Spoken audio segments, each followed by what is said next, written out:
Welcome to part 5 million of me renovating my geriatric parents' home because they're too decrepit to do it themselves. That's not an insult, by the way. They are indisputably old. A loaf of bread was like 5 cents when they were a child. So today we're in an abandoned bedroom that has been abandoned for probably 10 years at this point. It's basically like a museum. If a museum were to put a bunch of garbage and biohazardous material on display. This has got to be the worst room I've begun renovating yet, just because it is quite literally falling apart at the seams. I start to kind of regret this process midway through, but before I even get into that, first I have to clear the room of all these artifacts. Every square inch of this room is covered in a layer of dust, grime, and smog.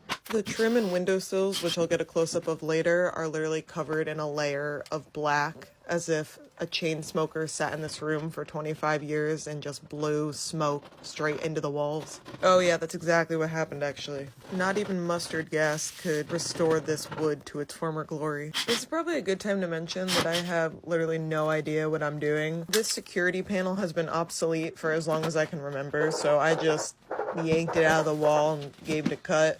Not sure what I'm going to do with that wire yet, but for now it's just going to hang there as an electrical hazard. Oh, take a look at these hooks. They were so expertly installed that I could just rip them out with the strength of one pinky. And if it sounds like I'm being a hater, it's because I am. This was all my sister's doing, and I think we should bring back publicly shaming people in the town square, because I think that would be an effective method of reform. I feel like I'd rather be sentenced to jail than embarrassment. Like setting me on a stool in a shopping plaza with a dunce cap on would be 10 times worse than incarcerating me for the rest of my life. I don't know why I keep thinking about prison. Maybe it's because the color of this room is reminiscent of the concrete walls of solitary confinement. Anyways, I'll leave you with part 1 of 1 billion of me stripping the paint in this room. This was kind of satisfying at first, not gonna lie, but after the 10th time of doing this, I started seriously considering buying a one-way ticket to a coastal town, maybe the southern region of Italy.